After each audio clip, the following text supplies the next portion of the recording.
C'est pas grave, je vous autorise à l'enlever pour le reste de l'émission. Ah, très bien. Une émission qui sera, vous l'imaginez, consacrée à nos chemins de fer belges, c'est-à-dire à la SNCB.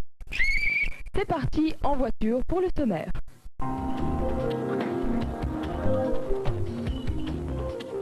La SNCB a 75 ans et voit l'avenir tout en couleur. La couleur de l'histoire d'une invention qui révolutionna le transport. La couleur des hommes, de la technique, à l'image du Thalys en partance pour les 4 coins de l'Europe. La couleur du rêve, la splendeur des trains royaux. Sur les voies du XXIe siècle, joyeux anniversaire la SNCB. Nous suivons, comme vous, l'actualité et celle de la SNCB ne nous a donc pas échappé, mais comme toujours, nous traitons d'en fort en tête l'aspect patrimoine historique des choses. Et ce soir donc, malgré les difficultés, nous fêtons un anniversaire. C'est vrai, il y a tout juste 75 ans naissait la SNCB, mais le chemin de fer, lui, existait depuis 1835 en Europe, plus précisément en Belgique avec la ligne Bruxelles-Malines. Au début, les lignes étaient gérées par des petites compagnies privées, ce qui posait, on sans doute, des problèmes de matériel, d'infrastructure et surtout de tickets. En effet, à l'époque, il n'était pas rare de devoir prendre plusieurs tickets auprès de différentes compagnies pour un seul trajet.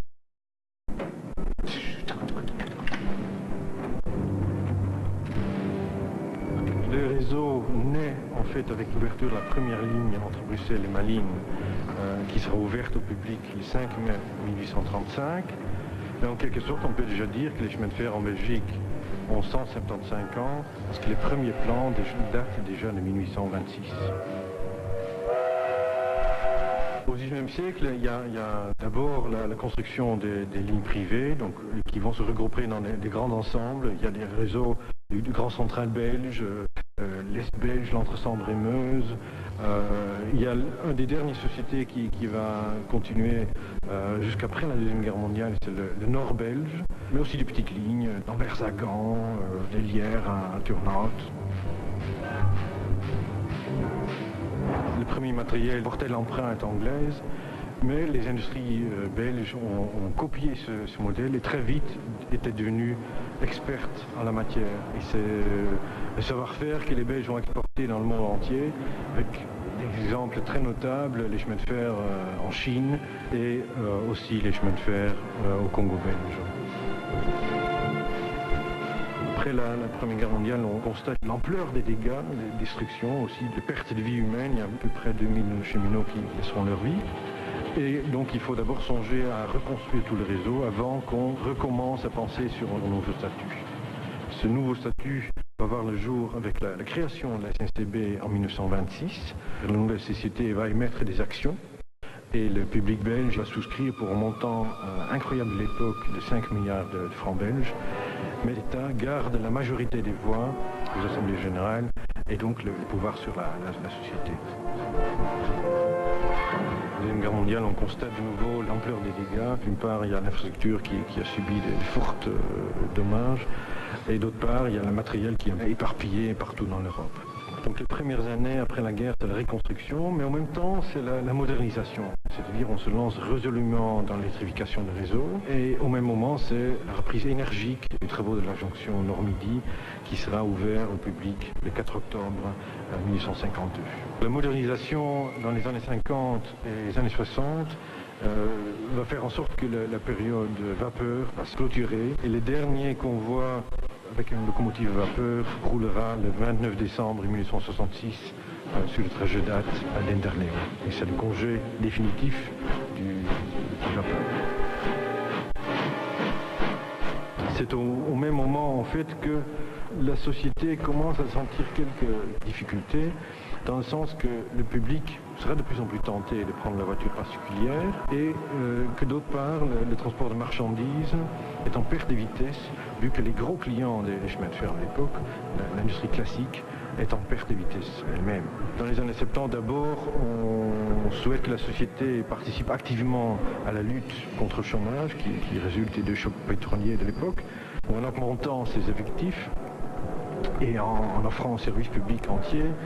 Puis dans les années 80, c'est l'austérité, les coûts budgétaires, la société qui a amené de nouveau à considérer la fermeture des lignes les moins rentables, à diminuer le nombre de cheminots et à échelonner ou retarder les investissements qui pourtant sont d'une importance cruciale pour l'avenir du rail. Donc les années 90 marquent un renouveau et un dynamisme pour la société. D'une part, c'est amené par l'avènement des lignes à grande vitesse qui connaîtront un succès énorme et fulgurant. Au même temps, ce renouveau, ce dynamisme se fait ressentir aussi au service de l'intérieur où il y a du matériel neuf qui vient d'être acheté, où les gares sont remodelées. Donc il y a un dynamisme nouveau au sein de la société. En studio, nous accueillons Michelangelo Van Merten, historien. Merci d'être là. Monsieur est hollandais de Barcelone. Et voici nos candidats, Hélène Ancet et Paul-Valéry Sonnel.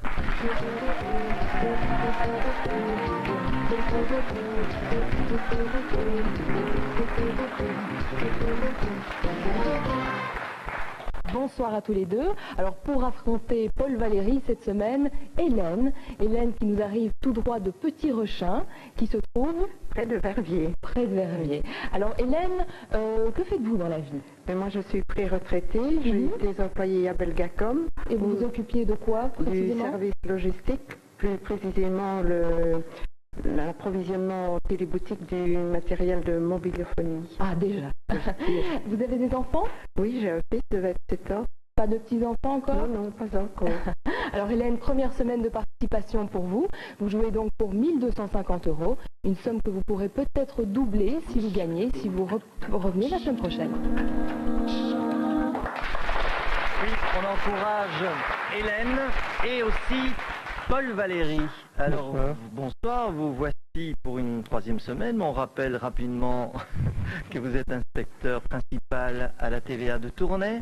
Oui, toujours. Oui. Qui vous a encouragé, enfin les bureaux, je veux dire, pas la population, peut-être pas, mais les bureaux. Beaucoup d'encouragement, de Tournai, de Saint-Guilain, de la direction Thévernemont, un peu partout, toutes les régions. Votre femme vous accompagne pour la 3e semaine aussi, il n'y a pas trop de... Si, elle est toujours aussi tendue, mais elle est là. Elle est toujours aussi belle et souriante. Alors vous, merci pour elle. Qu'on vous sait sportif et footballeur émérite, il s'agit donc aujourd'hui de continuer à marquer des buts pour cet enjeu exceptionnel ce soir. On va la découvrir ensemble dans le passage de la Bourse, une superbe Fiat Tilo. Elle est sortie pour nous, elle est toute grise, toute belle, avec un museau et avec des phares incroyables. Et c'est sa toute première télé. C'est sa première télé, vous avez raison. Ah, allez.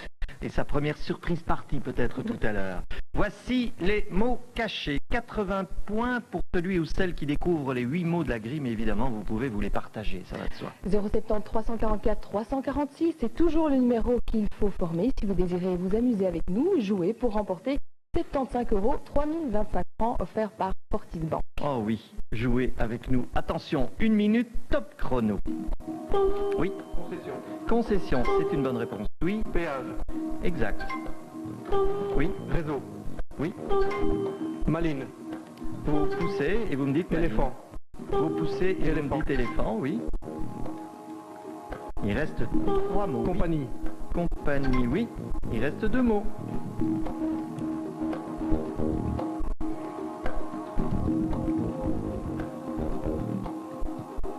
Et 30 secondes.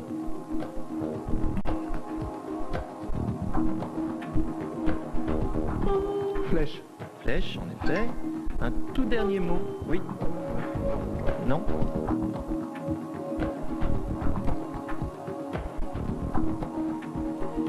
Encore. Oui. Cumul. Non, non. Cumul est à l'intérieur en effet, mais ne fait pas partie de notre liste.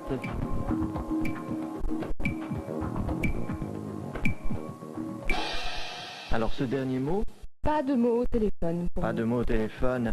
On va le découvrir ensemble. Ce dernier mot, c'était Stevenson. Stevenson. Le 5 mai 1835 est une date historique pour les chemins de fer. La première ligne continentale est inaugurée par Léopold Ier. 3 convois de 30 voitures et chars à bancs tirés par 3 locomotives, la Flèche, l'Éléphant et la Stephenson emmène 900 personnes de Bruxelles à Malines. Ce premier trajet historique durera 50 minutes. À l'origine, l'État se charge de construire le réseau principal, laissant aux compagnies privées et aussi au secteur industriel le soin de tisser une toile secondaire. Il s'agit des concessions à péage. C'est au début du XXe siècle que le réseau ferré belge atteindra son apogée. Plus de 4600 km de lignes quadriront notre pays. Hélène, ne vous laissez pas impressionner. Des points vont vous arriver sûrement. Pour le moment, vous n'en avez pas encore. Et Paul Valéry en a 70. Et pas de gain par téléphone. Alors évidemment, il existe pas mal d'expressions avec train dans le sens de train-véhicule, monter dans le train en marche, un train peut en cacher un autre. Oui. Et puis il y avait aussi filer le train, mais là je crois qu'il s'agit de l'arrière-train. Et oui, vous vous égarez un peu, Jacques. La SNCB est un des plus grands employeurs du royaume, avec plus de 40 000 personnes à son service. Parmi elles, nombreux sont les employés qui œuvrent bien avant l'aube pour préparer les convois qui mèneront les voyageurs au travail ou auprès de leur famille.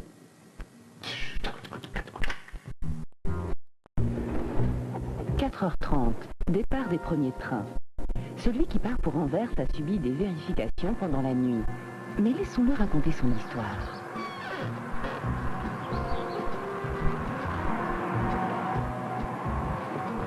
Nous voici à Châtelet, l'une des gares de formation de la SNCB. De nombreux agents y veillent à mon bon fonctionnement pour un maximum de sécurité.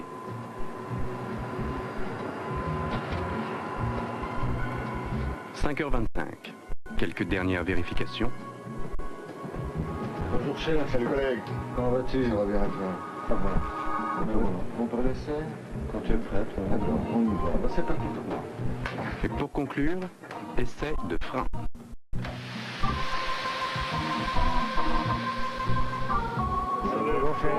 L'essai concluant. Très bien pour moi. Bonne journée. Ouais. Et c'est parti. Tel un fantôme, le train s'en va sur les voies de Belgique. Le voici arrivant à Charleroi-Sud. C'est d'endroits comme celui-ci que l'on supervise la bonne marche des convois, le dispatching. Quand un chef de train rencontre un conducteur de train, qu'est-ce qu'il se raconte? Avant chaque départ, mon conducteur doit suivre une série de procédures de sécurité très strictes. Tout est enregistré dans l'ordinateur de bord. Il se met aussi en contact radio avec le dispatching. Voilà. 6h05. Le réglementaire coup de sifflet. Bon, cette fois, ça y est, je suis en représentation publique. Pendant tout le voyage, le conducteur veille à ma bonne tenue, en vérifiant que je respecte la signalisation.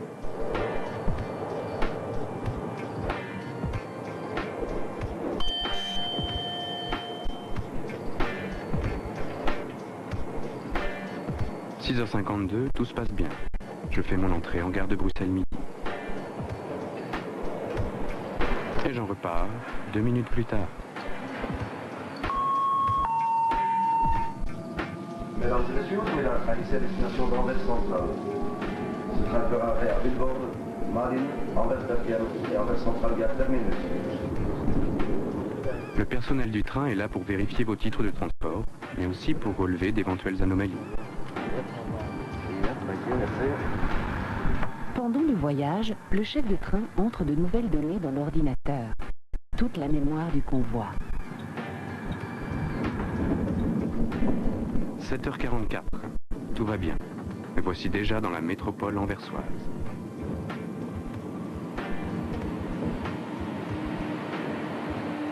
Ici, un petit arrêt pas trop long.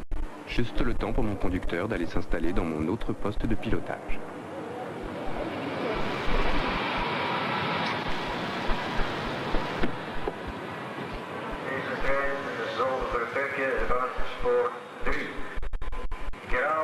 Aujourd'hui, je retourne à la case départ.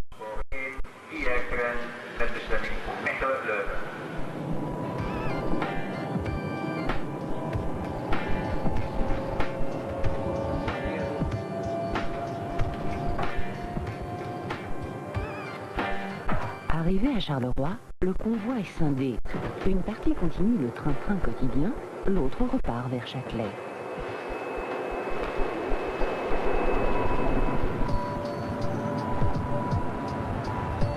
Avec 140 millions de voyageurs annuels, la SNCB a intérêt à entretenir régulièrement son matériel. Pour l'extérieur, je passe au car wash.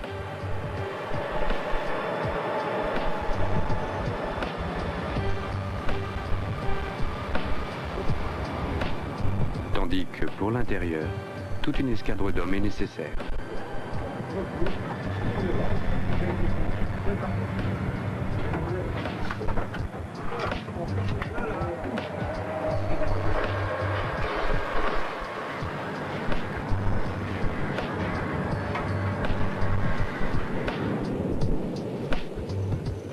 Le nettoyage des vitreries est primordial pour le conducteur, mais aussi pour les voyageurs.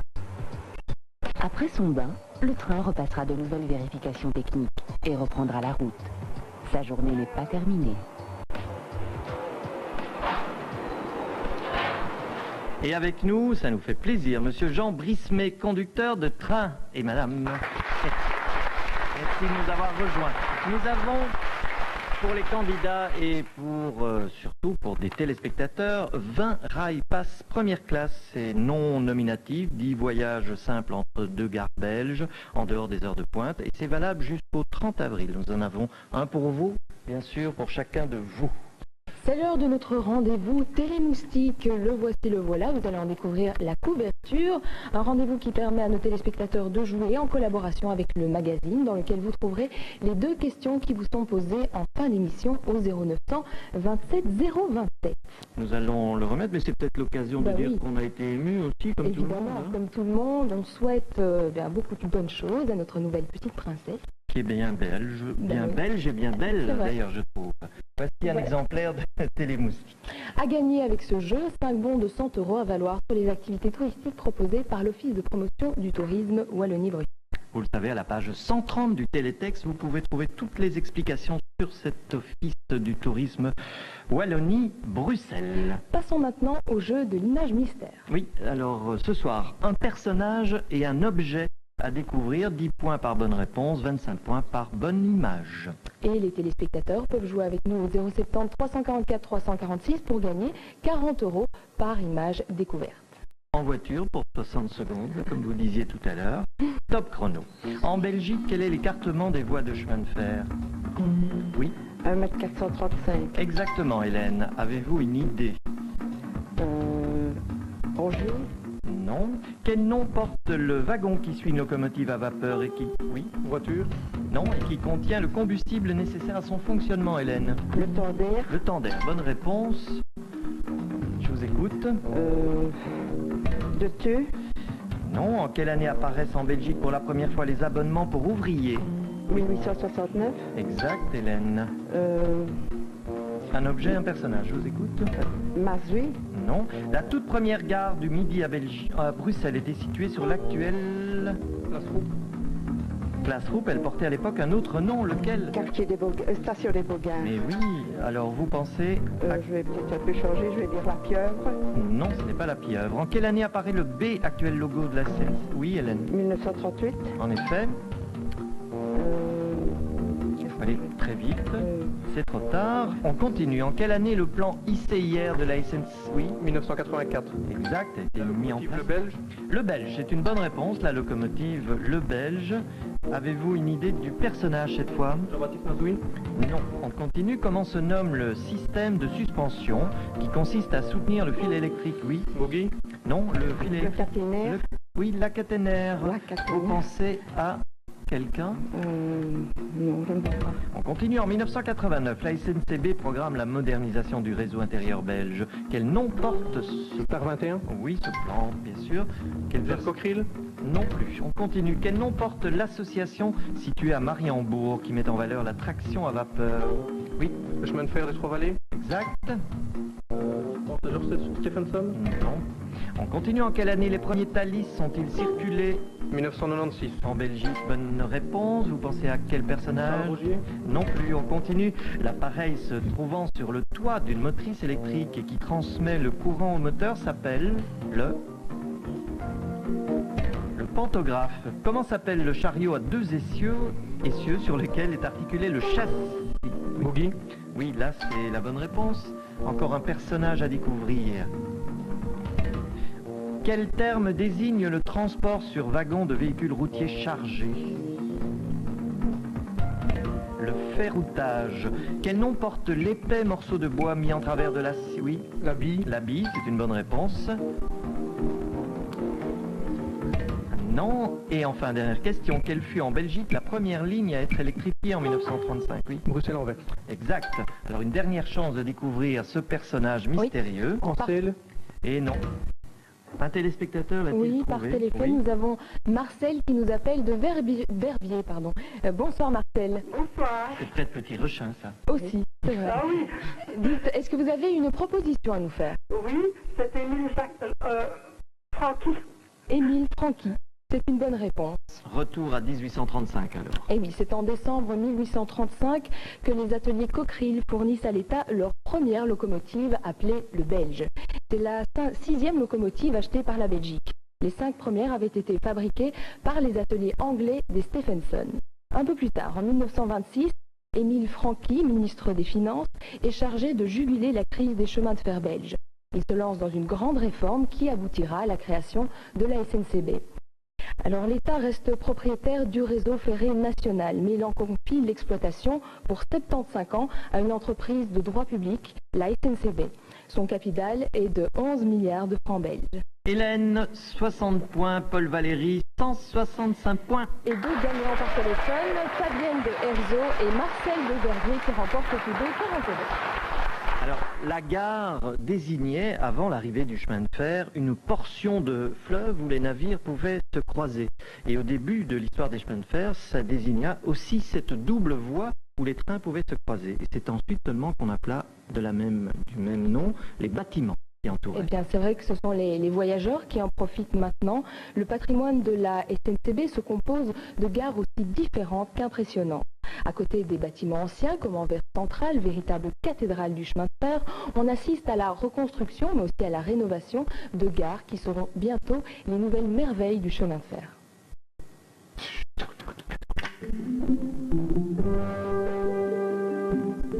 Les gares, toute une histoire. Si le Belge a une brique dans le ventre, la SNCB aussi. Et depuis longtemps. Même si ce qui fut la première gare de Bruxelles et du continent, l'Allée Verte, n'est plus qu'un souvenir, la Belgique possède encore un véritable trésor de gares historiques. La majeure partie de ce patrimoine a été préservée, tant par la SNCB que par des communes comme Watermal ou bien encore par des particuliers. Des privés qui les ont achetés et restaurés en respectant leur identité. Telle la gare de rêve, une gare bien de chez nous. On l'appelle d'ailleurs type état belge, caractérisée par un bâtiment central, flanqué de 2 ailes en rez-de-chaussée.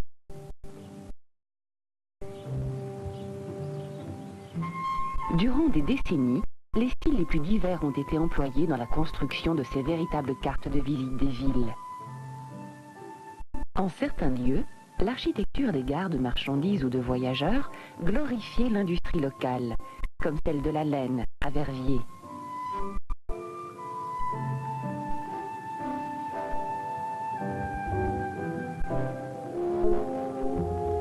À Binche, ancienne résidence de Marie de Hongrie, Pierre Langrock a édifié au début du XXe siècle un chef-d'œuvre néogothique. Pour cette gare énuyère, l'architecte s'est d'ailleurs curieusement inspiré du gothique brabançon. De toute façon, la première particularité de l'édifice, c'est son anachronisme. Une station médiévale, il fallait oser. C'est sur les rives de l'Escaut que se dresse la plus exceptionnelle gare du royaume, Anvers Central, une véritable cathédrale du chemin de fer. Voulue par Léopold II, elle fut achevée en 1905. Une débauche de matériaux luxueux y chante la gloire de la Belgique et de son roi bâtisseur. La gare est aujourd'hui l'objet d'une restauration minutieuse qui aboutira au rétablissement de son intégrité première. Mais Anvers, c'est aussi un gigantesque chantier de génie civil. Pour permettre l'accueil des trains à grande vitesse, plusieurs étages sont creusés qui feront de la gare une véritable jonction urbaine vers le nord. À côté de ces stations internationales, des gares plus modestes sont restaurées ou reconstruites, comme Jurbise, Rixensart, Ewai, avec la volonté d'accueillir le voyageur dans une ambiance en symbiose avec le cadre de vie du nouveau siècle. Liège-Guillemins est actuellement en reconstruction. Un formidable voile contemporain, tout en transparence, y renouera avec la tradition des grandes halles ferroviaires d'autrefois. Si cette structure n'est pas encore visible, il ne faudra plus attendre très longtemps pour découvrir une gare exceptionnelle, où passeront aussi Thalys et autres TGV. À Bruxelles-Midi, alors que les bâtiments d'accueil et d'administration sont en construction, la formidable salle des pas perdus, nef d'acier des années 40-50, a déjà subi une sérieuse cure de jouvence. Respectueux de la structure, le nouvel habillage a permis de redynamiser la vieille station. Les quais aussi sont revus. Leurs superstructures sont progressivement remplacées par des éléments légers et performants. Le réaménagement de la gare du Midi a d'ores et déjà permis d'y améliorer l'accueil, en offrant aux voyageurs une atmosphère détendue dans ce qui est un véritable carrefour international de moyens de communication. Une galerie marchande permet d'y faire ses achats à la descente du train ou de grignoter un petit bout entre copines. Ces investissements considérables permettront d'offrir aux voyageurs des points de départ et d'arrivée dignes du XXIe siècle. Et pour notre jeu à la fin de Fort en tête, la SNCB vous offre 20 entrées pour la grande exposition Quai 44, sous-titrée 75 ans sur la voie de l'avenir, avec des maquettes, des photos, des films, tout sur la magie du train. C'était au passage 44 jusqu'au 27 janvier. Et nous avons pour vous un petit cadeau souvenir, Voilà. Quai 44, une petite voiture. Une petite voiture, ça donne envie de retomber en enfance. Moi, je n'ai pas quitté l'enfance. Non. Vous jouez au petit train quand vous étiez petit? Oui, mais c'était encore, ça va vous faire rire, des trains qu'on remontait, Ouais. avec, c'était pas électrique encore. Si, il y en avait, mais moi, je n'en avais pas. Alors Hélène, est-ce que vous prenez souvent le train? Occasionnellement, oui. Pourquoi faire? Pour partir en Pour aller voyage en ou famille, pour aller d'un point à l'autre? Oui, par exemple à Bruxelles. C'est vrai? Oui, Et vous aimez ce moyen de transport? oui, beaucoup. Ça calme, Oui, oui, c'est bien. ça donne l'occasion de faire autre chose. Voilà. Et vous, Paul Valéry, je sais que vous étiez venu en train la fois passée, Je suis venu en train, je suis arrivé à l'heure. c'est vrai? Et pourquoi êtes-vous venu en train? Tiens, question. Par facilité. Oui? Oui. Plus facile pour l'organisation familiale. Mhm. Et en plus dans le train, je ne dois pas conduire, donc pas d'attention, je peux rester calme. Vous pouvez encore un peu étudier vos Oui. thèmes. Lire le journal surtout, parce que mon épouse n'aime pas quand je lis le journal à la maison. Ah voilà, c'est l'occasion alors. Parce qu'elle elle a envie de voir votre visage et de vous parler, tout simplement. Elle a bien raison. Hein. Mais oui, Je la absolument. comprends. Nous allons passer au mot croisé. Et Vous vous pouvez jouer Ben par oui, téléphone. toujours par téléphone, 070 344 346 pour remporter 75 €, 3025 francs. Oui, 6 mots à découvrir, mais grâce à 6 images, c'est plus facile. Il y a 10 secondes par mot, 30 points à gagner pour chaque mot. Mais attention, une seule proposition par candidat. On regarde la grille ensemble. Et le premier mot comporte 6 lettres. Paul Valéry. Flèche. Non, alors il reste 6 secondes pour Hélène. L'éléphant. C'est pas l'éléphant, il y a un peu plus de 6 lettres dans éléphant. Bien, ce sera pour un téléspectateur. 9 lettres pour le mot suivant. Dessus. Hélène? Dessus. Non. Paul Valéry, 8 secondes pour vous seul.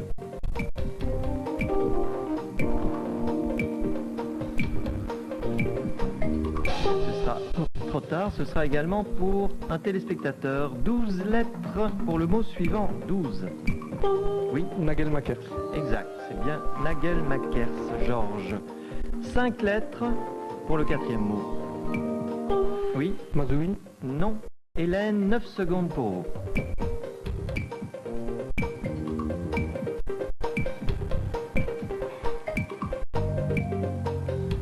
Ce sera pour la maison ou ailleurs où vous regardez la télé. 10 lettres pour l'avant-dernier mot. Oui, Stephenson. non. Alors, 6 secondes pour Hélène encore.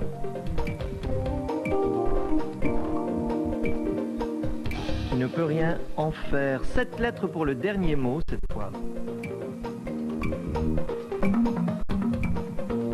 Oui, Chemin. non. 7 secondes pour Hélène.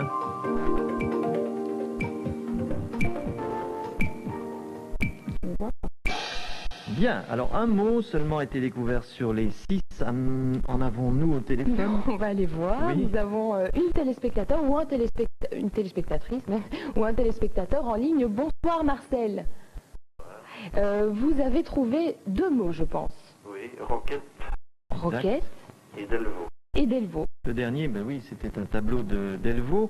Les autres mots, eh bien, coquerille. Regardez, oui, ça c'était Delvaux. Alors il y a coquerille, Jadot et Van de Velde. Voilà, c'est complet. Commençons par roquette. La roquette, la fusée en français plus exactement, est la mère des locomotives à vapeur. Construite par George Stephenson et son fils Robert, elle établit en 1830 un record de vitesse. Tenez-vous bien, elle atteint 47 km/h. C'est la première fois en fait qu'une locomotive va plus vite, que l'homme va plus vite que le cheval. Pour la première fois donc, et à l'époque, certains n'hésitent pas à parler de train à grande vitesse. Ouais, tout est relatif évidemment. Ce sont les ateliers de John Cockerill qui sortiront de nombreuses locomotives à vapeur pour la Belgique, ainsi que plusieurs centaines de milliers de tonnes de rails de chemin de fer. À l'époque, 200 tonnes de rails permettaient la réalisation de 5 km de voies. À la suite d'un voyage aux États-Unis, l'ingénieur liégeois George Nagelmacher installe des wagons-lits sur les chemins de fer européens. Il est le fondateur de la Compagnie internationale des wagons-lits, de l'Orient Express et autres grands express européens. Ingénieur d'origine ardennaise, Jean Jadot dirige au début du XXe siècle la construction du chemin de fer Pékin-Ankov, une ligne de 1200 km dont la concession avait été obtenue grâce aux efforts de Léopold II. Jean Jadot, vous le savez peut-être, jouera un rôle actif dans le développement du réseau ferré au Congo. Il terminera sa carrière au poste de gouverneur de la Société Générale. En 1933, la SNCB décide d'engager Henri Van de Velde comme conseiller artistique afin d'aménager ses voitures. On lui doit notamment le B, logo de la SNCB. Fallait y penser. Enfin, le peintre Paul Delvaux, dont l'univers onirique est tout entier peuplé de gares et de trains qui ont marqué son enfance. Et lui, en 84, et à titre d'hommage, la SNCB, à lui, on lui fait un très grand honneur. On le nomme chef de gare honoraire de Tigny-Louvain-la-Neuve. 60 points toujours pour Hélène, 195 pour Paul Valéry. Et nous avons un candidat par téléphone qui a remporté 75 €. Alors, toujours à propos de la langue française, vous savez que je me suis rendu compte tout à l'heure que le train-train allait à train-train quoi. Quotidien. Oui, non, mais le train-train quotidien ou des choses comme ça n'avait rien à voir avec le train. Au départ, c'était aller son petit tran-tran, l'expression d'origine. Marcher doucement, et c'est évidemment sous l'influence du train que c'est devenu train-train, avec ou sans trait d'union d'ailleurs. De nos jours, on parle beaucoup de mobilité, mais c'est depuis toujours que l'homme a inventé des moyens pour se déplacer. Le train offre bien sûr la sécurité et la facilité, que ce soit pour des raisons professionnelles ou privées. Regardez. Depuis longtemps, le train est synonyme d'évasion. La SNCB développe rapidement un chemin de fer démocratique qui devient le meilleur moyen de profiter de ces moments de liberté. Le rail permet de resserrer les liens familiaux grâce à des visites désormais plus fréquentes aux parents éloignés. Les petits-enfants peuvent aller dire bonjour plus souvent à grand-maman. Avec les congés payés, le tourisme à grande échelle naît. Un nouveau type de voyageur va dès lors s'emparer du train pour découvrir des lieux de villégiature autrefois moins accessibles. La porte est ouverte pour l'Ardenne ou la côte. Blankenberg, Ostende offre au plus grand nombre les joies de la plage.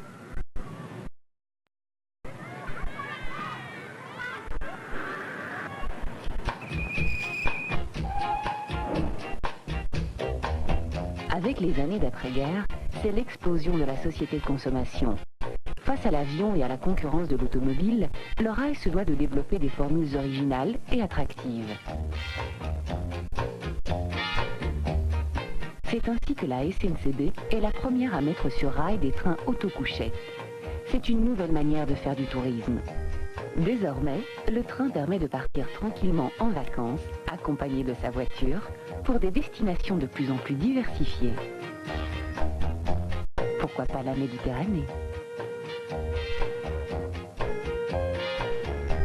À l'intérieur du pays, la SNCB met sur pied un service de bus qui attendent les voyageurs à la gare. Ainsi, ils peuvent découvrir différentes merveilles du royaume, pas forcément desservies par le train. Orval ou par exemple Bouillon. En 1957, la SNCB participe activement à un nouveau concept, le Trans-Europe Express. Confort, vitesse, ce nouveau matériel classe les rapides T et E de la ligne Paris-Bruxelles-Amsterdam parmi les meilleurs trains du monde, puisqu'il relie Paris à Bruxelles en 2h30 à 124 km/h de moyenne. Voiture-bar avec comptoir, office et table pour le service des consommations. Voiture-cuisine dont l'équipement fonctionnel ferait le bonheur de la ménagère la plus exigeante.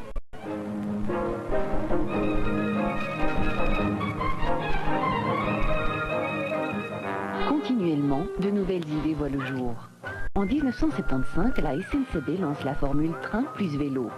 Le ticket comprend l'aller-retour et un vélo pour une journée. À l'origine, 16 gares proposent des bicyclettes. Mais le succès aidant, ce sont aujourd'hui 31 gares qui sont équipées de 10 à 75 vélos. Une excellente façon de profiter des joies de la nature. V-Excursion offre actuellement d'agréables circuits pour partir en famille ou entre amis. Plus de 60 destinations font partie du catalogue, à travers une formule qui combine le billet de train aller-retour avec des entrées pour les visites et les attractions proposées. Parcs animaliers, croisières, villes, réserves naturelles, musées, autant d'idées pour tous les goûts et tous les âges. Enfin, pour les fans du rail, le chemin de fer des Trois-Vallées vous fera découvrir la région au rythme du train à vapeur. Cadeau 15B excursion à choisir dans le catalogue qui se trouve ici. Un catalogue qui permettra à nos téléspectateurs de choisir différentes destinations, par exemple Mini-Europe. Bonne idée. J'aime bien, moi, me promener dans Oui, c'est sympa. Ah, ça change un peu le point de vue, si je puis dire. C'est vrai. Fini les questions ludiques. Nous allons passer aux choses sérieuses, mais avant ça, un petit point de la situation. 60 points, Hélène, vous pouvez encore tout rattraper. Paul Valéry, 195 points, vous pouvez encore tout perdre. Et vous pouvez... non, mais comme ça, j'équilibre. Hein. Mais vous pouvez aider nos candidats, Hélène et Paul Valéry, en formant le 070 344 346 et Fortis, si c'est une bonne réponse, offre 75 €. Attention, c'est un moment important dans notre jeu pour nos deux candidats. Il s'agit de la première question de connaissance. En 1853, un ingénieur belge met au point un procédé qui permet d'utiliser un charbon meilleur marché pour la traction à vapeur. Je vous demande les noms et prénoms de cet ingénieur. Top chrono.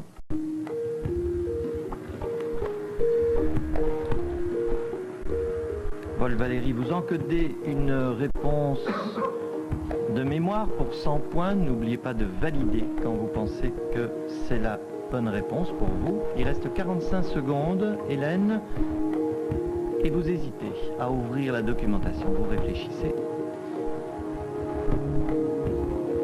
Et c'est fait, vous jouez pour 50 points. Il reste 30 secondes.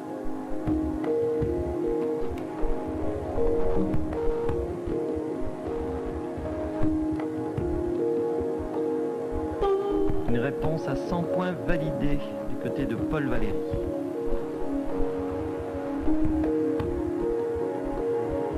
Alors vous avez le temps, Hélène.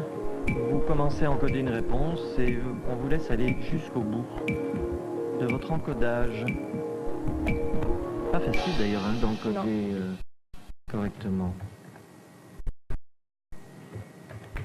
Là, vous pouvez valider votre réponse dès que vous le trouvez. Voilà. Bien. Alors, une réponse à 100 points, une réponse à 50 points. Hélène, vous avez encodé... Alfred Jules Belpère. Pour 50 points. Paul Valéry. Alfred Belpère. Pour 100 points. C'est la bonne réponse. Jusqu'alors, on utilisait le coq pour faire fonctionner les premières générations de locomotives à vapeur. À cause de la forte demande pour ce type de combustible, son prix était très élevé, plus de 36 francs belges la tonne en 1840. Le procédé mis au point par Alfred Belpère permet d'utiliser des charbons de moins bonne qualité et nettement moins onéreux. 9,50 francs la tonne seulement, ce qui signifie près du quart du prix du coq. En gros, le procédé consistait à remplacer le foyer de combustion par une grille à la surface de chauffe beaucoup plus importante. 110 points Hélène, 295 points Paul Valéry. Et 3 gagnants par téléphone, Geneviève de Ezo, Yvette de Hatt et Daniel de Houdin-Gouni. Comment prendre contact avec nous, tout savoir sur l'émission? Eh bien, vous le savez, nous sommes modernes, à la pointe de la modernité à la RTBF et à Fort-en-Tête. Nous avons regardé un site fort bien construit, www.rtbf.be,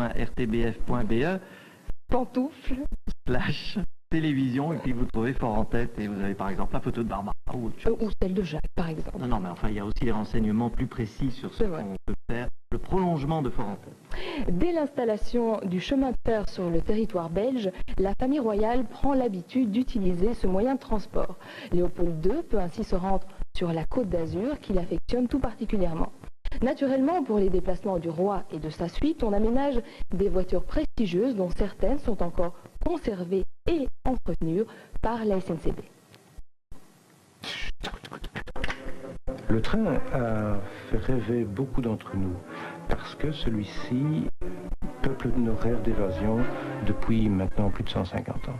Certains trains plus particulièrement ont fait rêver des générations et la SNCB a la chance d'en posséder deux. Le train du roi Léopold II a été construit juste au tournant du 19e et du 20e siècle et sur base d'éléments connus des spécialistes de l'époque, les wagons-lits, on a développé pour lui des voitures qui représentaient vraiment le summum de ce qui se faisait en qualité de décoration et d'équipement intérieur du train à ce moment-là.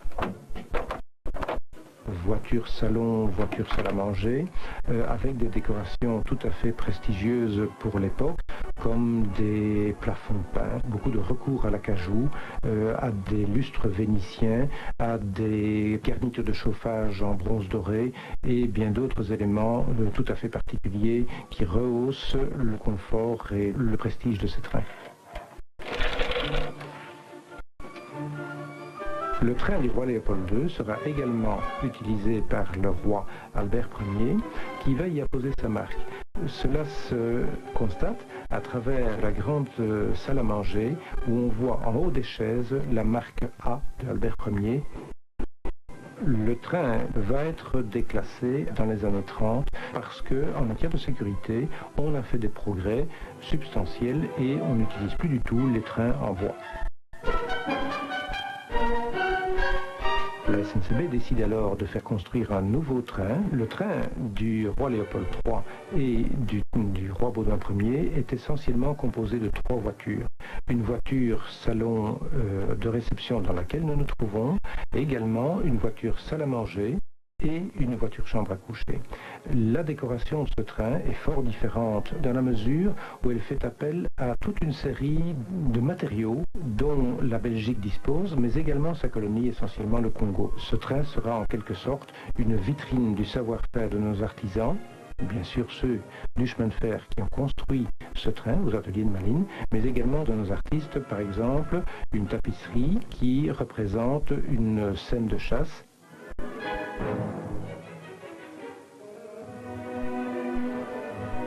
Le train royal de Baudouin Ier a été utilisé par celui-ci à plusieurs reprises à la fin de la guerre et il a entre autres avec ce train inauguré la jonction Nord-Midi à Bruxelles. Le dernier trajet se déroulera en 1976 et ce sera la reine de Danemark et le prince consort, le prince Henri, qui utiliseront le train royal pour venir en visite officielle en Belgique et en repartir. Au sein de la société, notre bureau est chargé de la sauvegarde et de la conservation de notre héritage historique. L'héritage qui nous a été laissé du 19e siècle est très bien conservé. La seule chose que nous faisons actuellement, c'est faire une visite très régulière, à peu près une fois par mois, vérifier s'il n'y a rien de spécial, s'il n'y a pas eu, entre autres, d'intrusion dans le matériel. En tant que cheminots et en tant que citoyens belges, nous espérons que ce matériel puisse rentrer dans un musée digne de ce nom. Alors pour vous prouver que l'émission est faite par des passionnés, vous allez voir un très joli document. C'est une photo de Pierre de Koning, qui est monteur de Fort en Tête et passionné de chemin de fer. Et ici on le voit devant une locomotive royale. Il a grandi depuis, il n'est pas resté comme ça, mais ça c'était quand il était jeune. En studio, monsieur Louis Gilliot du service communication SNCB. Madame, merci d'être là. Eh bien Jacques, nous allons procéder à une petite interview express de nos deux candidats. Attention. Hélène, vous êtes plutôt train-train quotidien ou train à grande vitesse? Je dirais plutôt très quotidien. C'est vrai? Oui. Qu'est-ce qui vous passionne dans la vie, pour qu'on ait l'occasion de mieux vous connaître? Moi j'aime bien les voyages,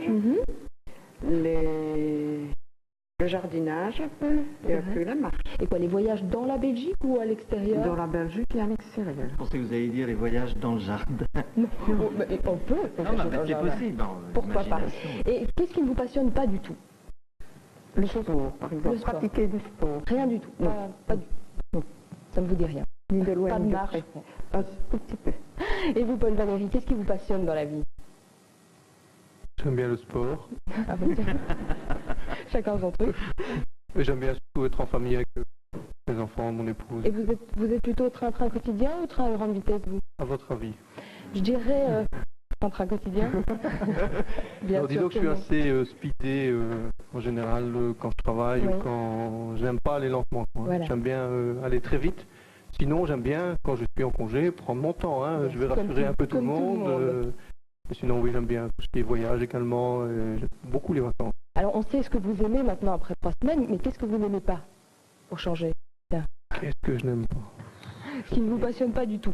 Les questions dites. Non, je n'aime pas ça. Vos questions. Non, qui ne me passionne pas du tout. Ah, vous êtes passionné partout, alors?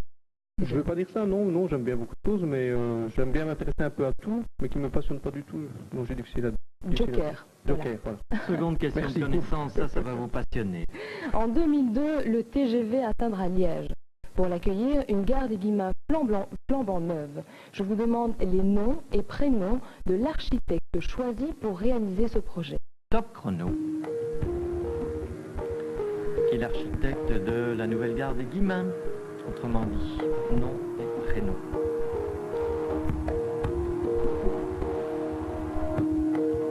Alors tous les deux vous encodez de mémoire et Hélène vient de valider cette réponse pour 100 points. Paul Valéry aussi, on va les découvrir. On va découvrir la vôtre, Hélène.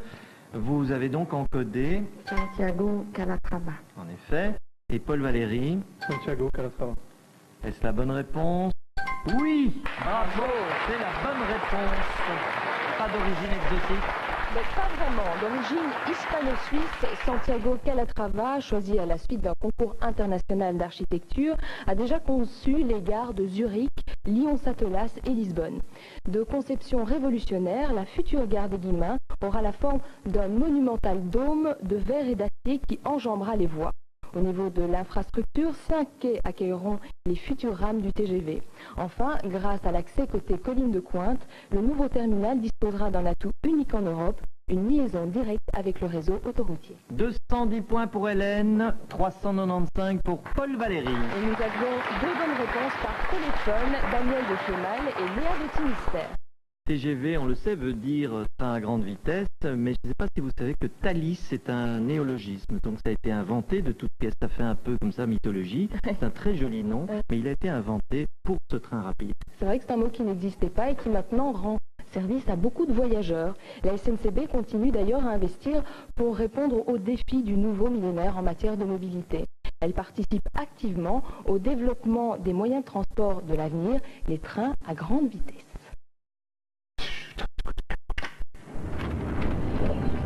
Lorsque l'idée de faire un grand réseau de trains européens à grande vitesse s'est faite dans le cœur de l'Europe, entre la France, la Belgique, l'Allemagne et l'Angleterre, la Belgique ne pouvait absolument pas passer à côté de cette opportunité-là. Ils ont bien entendu la possibilité de rouler à 300 km/h en vitesse commerciale, ce qui permet de relier des grandes villes comme Paris à Bruxelles en 1h25, Bruxelles à Londres en 2h40, Paris à Lyon en 2h grosso modo et Marseille à Paris en 3h. Les trains à grande vitesse, c'est une grande fin. Les premiers qui ont vu le jour en Belgique sont les trains qu'on appelle Eurostar. Ils sont caractérisés par un nez jaune et bleu. Ce sont les trains qui relient Bruxelles à Londres via le tunnel sous la Manche. Ils relient aussi Londres à Paris. Ils ont été mis sur le marché en novembre 1994. Ensuite, dans les années 1995, nous avons eu les trains à grande vitesse français qu'on appelle TGV. Ils sont caractérisés par une couleur spécifique qui est le gris et le bleu de l'Atlantique, puisqu'ils relient Bruxelles à notamment l'Atlantique, mais aussi d'autres villes au-delà de Paris comme Lyon, Marseille, Bordeaux. Le petit dernier, c'est celui dans lequel nous sommes aujourd'hui, c'est Thalys. Et Thalys, c'est celui qui a la plus grande réputation, qui est le mieux connu en Belgique, parce qu'il dessert un grand nombre de villes en Belgique. Il a une couleur, c'est un rouge cerise métallisé avec du gris. Et Thalys, c'est un grand réseau européen. Il dessert 5 pays, 30 villes, des villes d'art, des villes culturelles, des villes de commerce, des villes d'industrie. Il dessert aussi un parc à thème, des aéroports, Schiphol maintenant et Roissy et demain Francfort et Zaventem. Bien, les voyageurs ils peuvent avoir des services avant, pendant et après le voyage. Il y a des services de réservation spécifiques, Thalys. Il y a aussi la préparation des repas. Tout ça, bien entendu, est orchestré puisque dans un train comme celui où nous sommes actuellement, il y a jusque 120 plateaux qui sont distribués sur 1h25. Tout ça doit être minuté, doit être préparé et tout ça varie aussi selon les jours de la semaine, selon les moments du voyage. Un exemple de service avant le voyage, vous pouvez réserver vos billets par téléphone. Vous pouvez vous les faire envoyer à domicile. Un autre exemple, vous pouvez commander un spectacle à Paris ou à Amsterdam par simple coup de téléphone en disant que vous êtes un client Thalys. En l'an 2000, nous avons transporté 5 500 000 voyageurs. Ça fait depuis le début de Thalys une longue histoire puisque déjà 20 millions de voyageurs ont utilisé nos lignes avec grande satisfaction. Les travaux d'investissement qui vont avoir lieu en 2002 et en 2005 devraient nous permettre de multiplier par 2 ce chiffre actuel puisque nous devrions aller atteindre 12 à 15 millions de voyageurs en l'an 2005-2010. En studio avec nous, Michel Jadot de Thalys International. Merci pour vos explications et votre présence. N'oubliez pas, après l'émission, les téléspectateurs peuvent jouer en collaboration avec le magazine Télémoustique et l'Office de promotion du tourisme Wallonie-Bruxelles. Il vous suffira de répondre aux 2 questions qui vous sont posées en fin d'émission au 0900 27 027. Et puis une bonne réponse aux 2 questions vous apporte la possibilité d'être tiré au sort dans quelques semaines, en décembre, pour gagner cette fois la Fiat Stilo 3 portes et 16 soupapes. Voici le résumé de tout cela. L'Office de promotion du tourisme Wallonie-Bruxelles